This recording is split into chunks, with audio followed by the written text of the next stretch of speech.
제 어린 시절에는 기억에 남는 몇몇의 친구들이 있습니다.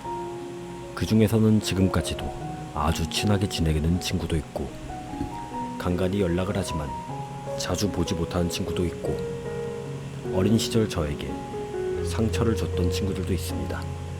그리고 또는 얼굴조차 기억이 나지 않지만 가끔 문득문득 떠오르는 그런 친구들도 있습니다. 여러분들에겐 어린 시절 어떤 친구가 떠오르시나요? 그럼 저의 이야기를 시작해 보겠습니다. 나에게는 아직까지도 선명히 기억에 남는 친구들이 있다. 우선 나에게 아주 좋은 기억을 남게 해준 친구가 있다. 그 친구는 현재까지도 아주 친하게 지내며, 아니, 현재는 그 무엇보다 소중해진 친구이다. 이 친구는 지금도 내가 힘들 때면 옆에서 들어주고 위로해주며, 내가 기쁠 때는 같이 기뻐해주고, 나를 항상 응원해주며 용기를 주는 그런 친구이다. 그 시절 나는 이 친구와 이렇게까지 둘도 없는 친구 사이가 될 줄은 사실 알지 못했다. 어릴 때는 태권도도 같이 다니고 그 친구 집에도 자주 놀러 갔었다. 그러다 우리는 학급이 올라가고 반이 나눠지며 자연스레 서로에게 맞는 친구들과 더욱 친해지게 되었고, 그렇게 한 걸음씩 멀어지게 되었던 기억이 난다. 나는 어디선가 그런 이야기를 들은 적이 있다.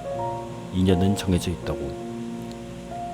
인연이 될 사람은 어떻게든 다시 인연이 되고, 멀어질 사람은 언젠가는 다시 멀어진다는 이야기. 나는 그런 이야기를 믿지 않았었다. 하지만 지금 다시 그때를 떠올리면은 정말로 인연이란 끊을 수 없는, 보이지 않는 끈이었던 거 아닌가 싶다. 내가 그렇게 생각하게 된 이유는, 이 친구는 지금도 나에게 따스함을 주었지만 그 전에 20년이란 시간이 지난 지금에도 그 당시를 잊을 수 없는 그런 따스함을 줬다는 것이다. 나는 어느 날 그 친구 집에 놀러 가게 되었고, 그 친구는 집에 있지 않았었다. 하지만 그 집에는 친구의 어머니가 계셨고, 아직도 생생하게 어머니의 목소리가 뇌 귓속을 맴돈다.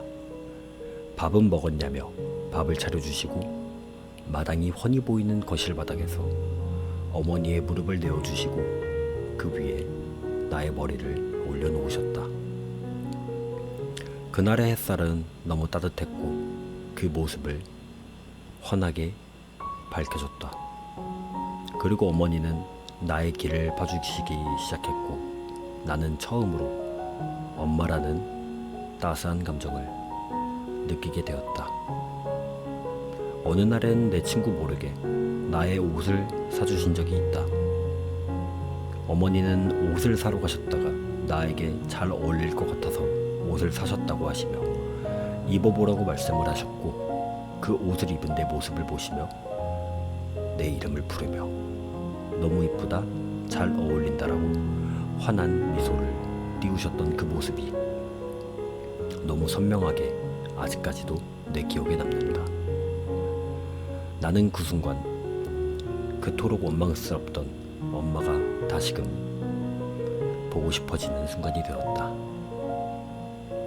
이렇게 나에게 따스함을 전해준 그 친구는 어느 순간 잠시 멀어졌지만 지금은 다시 나에게 또 다른 따스함을 주고 있다.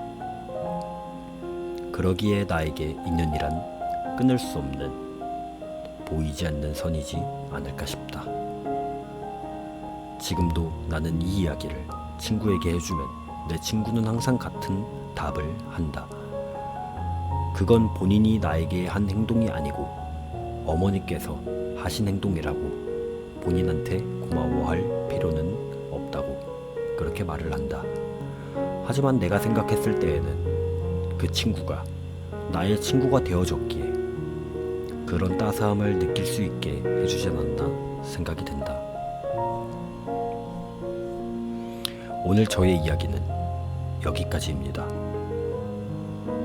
저의 어린 시절 기억에 남는 친구들은 몇몇 있었다고 말씀을 드렸습니다. 하지만 오늘 나에게 따스함을 준 한 명의 친구 이야기를 한 이유는 그 시절 그 친구들 중 저에게 가장 기억에 남는 장면과 그 장면을 만들어준 친구이기에 이야기를 드렸습니다.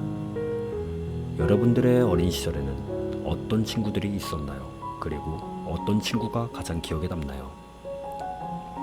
누군가가 저에게 그러더라고요. 어릴 때 좋았던 기억이나 슬플 때 기억은 아무리 나이가 들어도 잊혀지지 않는다고. 물론 저에게도 이런 따스함이 아닌 고통을 준 친구들도 있습니다. 하지만 오늘 이 따스함을 전해드린 이유는 고통보단 제 기억 속엔 따스함이 더 크게 자리 잡고 있는 것 같네요. 오늘도 저희의 이야기를 들어주셔서 감사합니다. 그럼 다음 영상에서 뵙겠습니다. 감사합니다.